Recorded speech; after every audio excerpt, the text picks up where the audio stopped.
Saudações, vamos aqui à seguinte situação clínica.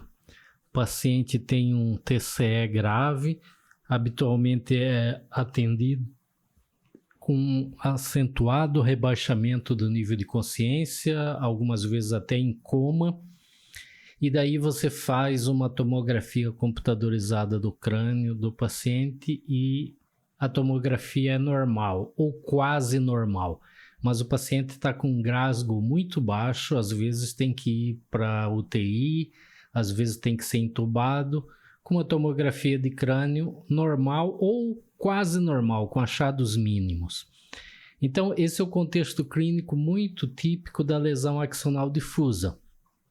Como a gente pode observar nesse desenho, o que acontece é que quando ocorre um movimento de vai e vem ou de torção, ou de lateralização, né? Movimentos alternados súbitos no crânio, o cérebro ele se movimenta e além das contusões hemorrágicas que podem acontecer no córtex e na substância branca subcortical, às vezes não acontece nenhuma contusão hemorrágica, mas o que pode acontecer é que nos locais onde tem diferenças de densidades, por exemplo, entre o córtex e a substância branca, existe diferença de densidade, existe diferença de peso específico, devido ao múltiplos movimentos de vai e vem, acaba ocorrendo um cisalhamento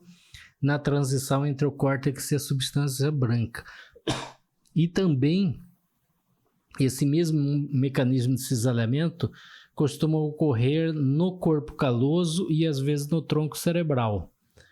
Então, como está demonstrado aqui na figura, na transição entre o córtex e a substância branca, pode ocorrer lesão dos axônios, lesão de múltiplos axônios, é a injúria ou lesão axonal difusa. A rotura desses axônios. O corpo neuronal a gente sabe que está no córtex e os axônios estão na substância branca. Então, essas áreas, né, o córtex e a substância branca, têm densidades, têm pesos diferentes. Por isso, durante o movimento de vai e vem, acaba, em determinado momento, o córtex está indo em uma direção e a substância branca indo em outra direção. E acaba cisalhando e lesando aí os axônios. E isso tem pouco ou quase nenhuma repercussão na imagem na tomografia computadorizada. O que pode ocorrer é pequenas hemorragias petequiais por lesões de microvasos nessa região, mas pode não ocorrer nem essas hemorragias. Observe aqui, né? Aqui o corpo neuronal, aqui o axônio, o corpo neuronal fica no córtex, o axônio fica na substância branca. Então, em um determinado momento, o córtex está sendo acelerado em uma direção, a substância branca em outra direção. E aí vai ocorrendo a ruptura de axônios na transição do córtex com a substância branca. E pode ocorrer pequenas hemorragias petequiais. Veja este caso, né? Paciente em coma, entubado, Glasgow baixíssimo, e você vê pequenos focos hemorrágicos subcorticais aqui no tálamo, aqui no corpo caloso, mas sem nenhuma outra alteração, né? Então, são essas pequenas hemorragias por si só não explicam o quadro do paciente, mas esse é um achado relativamente frequente nesse quadro de lesão axonal difusa. Aqui um outro caso, veja a tomografia computadorizada e diminutos focos hemorrágicos na substância branca subcortical. Aqui mais um caso, veja, o único achado na tomografia inteira desse paciente era esse diminuto foco hemorrágico subcortical. E o paciente estava em coma.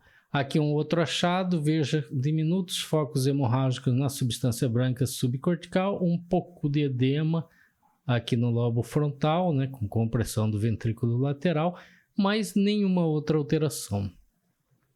Veja esse caso, diminutos focos hemorrágicos na substância branca subcortical.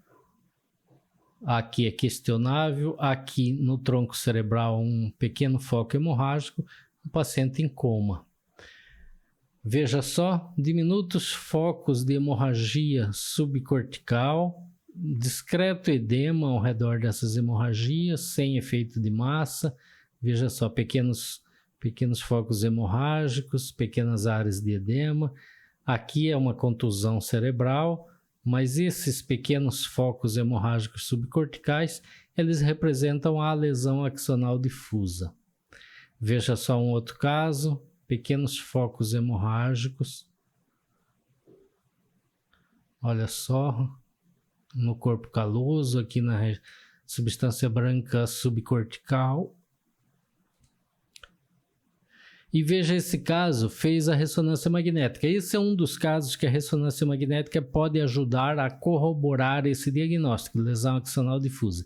A sequência SWI ajuda bastante, porque nessa sequência os mínimos focos hemorrágicos ficam pretos. Então, todos esses pontinhos pretos são focos hemorrágicos na substância branca, no corpo caloso, substância branca subcortical.